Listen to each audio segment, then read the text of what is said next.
Greetings, all! Today, we'll be examining the uncommon rock-type Pokemon Klawf, the Ambush Pokemon. While they might look a bit on the silly side to those that observe them, Klawf are sturdy beasts that can make good use of their thick armor and powerful pincers to deal some serious damage to others. Klawf are crab-like creatures with dark orange carapaces with a lighter orange face and underbelly, moving around with 8 segmented legs with a pair of powerful pincers at the end of their frontmost pair. They additionally have lubricated clusters of hair at their leg joints, as well as a pair of hair tufts on the front of the face, and they see the world through pinprick black eyes connected to the rest of their body by short stalks, the mouth being quite wide with craggy edges to it. Klawf are very similar to the members of the Dwebble family in that, while they are indeed crustaceans and likely originated from aquatic environments, they are completely land-bound in modern times and have adapted their forms in order to deal with the harsh climate of canyons and other rough rocky territory.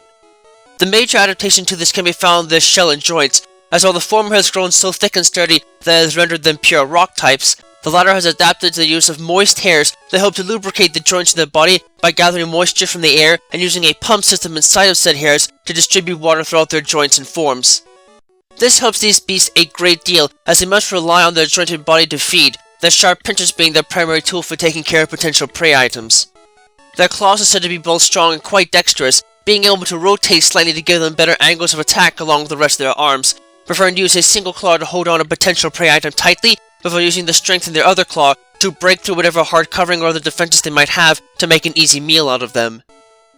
Thankfully for them, just as with many other Pokemon and crustacean families, if their claws are damaged irreparably or otherwise fall off, they can be regrown in a matter of days, and the claws and meat inside of them are known to be exceptional delicacies within the confines of the Paldea region, making it worthwhile to actually seek these beasts out if one is an aspiring chef in the region.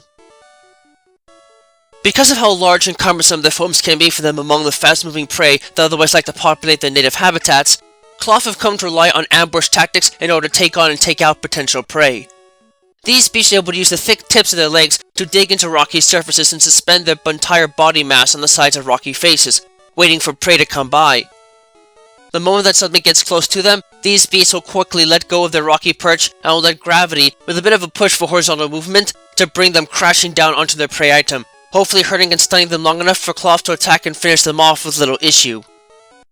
However, while this tactic works well for them, their bodies are not perfectly adapted for this behavior just yet, for if they stay suspended upside down for too long, all the blood in their bodies will rush to their head, making them fairly dizzy and unable to coordinate their actions properly.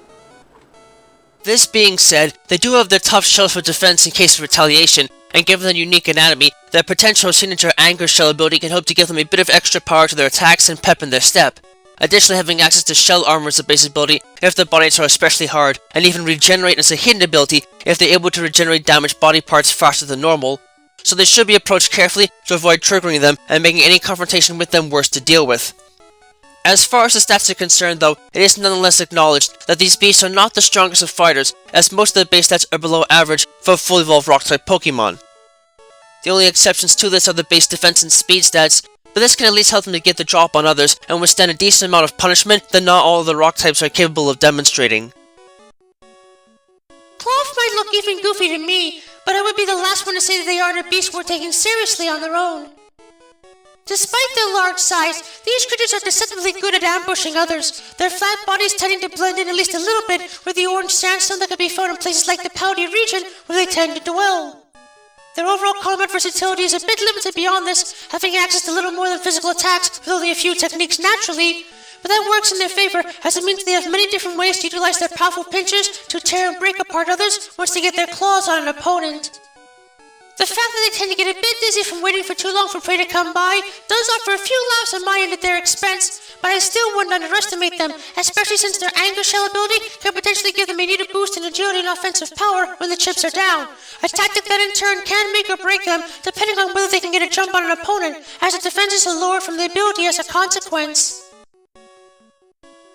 Perfectly adapted for life on the land, and more than able to make short work of smaller creatures, Klawf are hardy beasts that can take quite a bit of physical punishment before finally falling in a fight.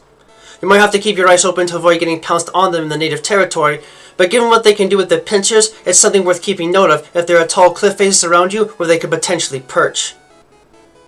As such, do yourself a favor and make sure to keep your senses open and watching out for them in the territory, and have plenty of special attackers on your side to counter them. or they might just fling themselves right on top of you and not get off until they've had their fill of you, and in a very literal sense.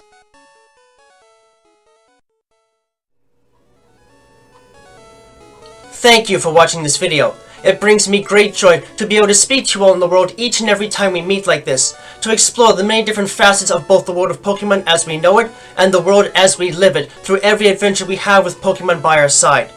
If you'd like to, please subscribe, ring the bell and all that jazz, to keep yourself updated on content uploads and other materials of the like. You can also follow me on Twitter if you'd like to know right away when something new is uploaded, and my written works, from which most of this is based on, can be found on DeviantArt. Links to both can be found in the description down below. Remember that the world of Pokemon is a place full of wonder and mystery, and you never know what to expect. So, stay vigilant, keep watch, and always be prepared for the unexpected. Until next time, trainers and friends of all sorts, have a wonderful time.